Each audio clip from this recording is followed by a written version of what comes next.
Assalamualaikum warahmatullahi wabarakatuh. Perkenalkan, saya Syahidah Amalia dari kelas 12 BDP 4 SMK Negeri 1 Pemalang. Pada vlog ini, saya akan membahas tentang pengaruh kemajuan iptek di bidang politik. Perkembangan teknologi saat ini sangatlah pesat. Sesuai kebutuhan dan kemajuan ilmu pengetahuan, pemanfaatan teknologi di segala bidang sudah menjadi hal wajar dalam kehidupan sehari-hari. Di masyarakat pun, hampir setiap orang menggunakan teknologi untuk setiap kegiatan yang dilakukannya. Misalnya, dengan menggunakan aplikasi ojek online untuk memudahkan kita bepergian. Sesuai namanya, teknologi juga membawa perubahan besar dalam banyak hal, termasuk mendorong terjadinya revolusi teknologi di dalam bidang politik. Secara garis besar, revolusi teknologi ini berdampak pada ekonomi, sosial, budaya, dan juga politik. Dampak revolusi teknologi dalam bidang politik sangat bisa kita lihat di zaman sekarang. Bisa kita lihat banyak sekali kampanye politik menggunakan teknologi platform sosial media, sehingga lebih tersiar program kerjanya ke seluruh Indonesia. Kalau dulu, isu politik hanya pada kumpulan tertentu saat membahasnya. Sekarang, hampir semua bisa memantau jalannya politik di Indonesia lewat sosial media dan platform lainnya.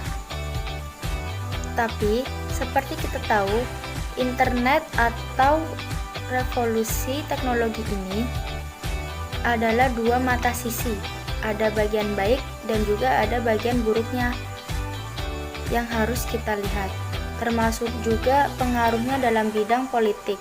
Ternyata ada juga dampak negatif dan juga positif yang bisa kita lihat di bidang politik ini. Karena inovasi yang tercipta kadangkala memang tidak dipergunakan dengan baik. Padahal semua ini tujuannya untuk mempermudah seluruh aktivitas manusia. Apa sih itu iptek? Jadi, iptek adalah singkatan dari ilmu pengetahuan dan teknologi. Iptek adalah suatu sumber informasi yang dapat meningkatkan pengetahuan maupun wawasan seseorang mengenai bidang informasi. Salah satunya di bidang politik. Berikut merupakan pengaruh atau dampak positif iptek di bidang politik.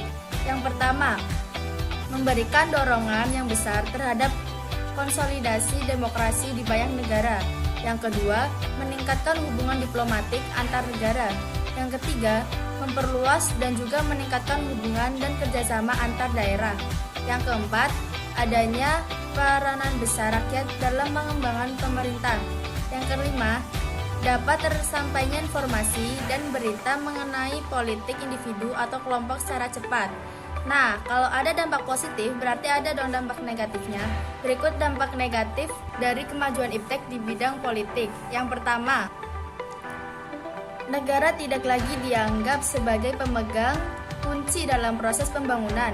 Yang kedua, timbulnya gelombang demokratisasi, yaitu dambaan akan kebebasan.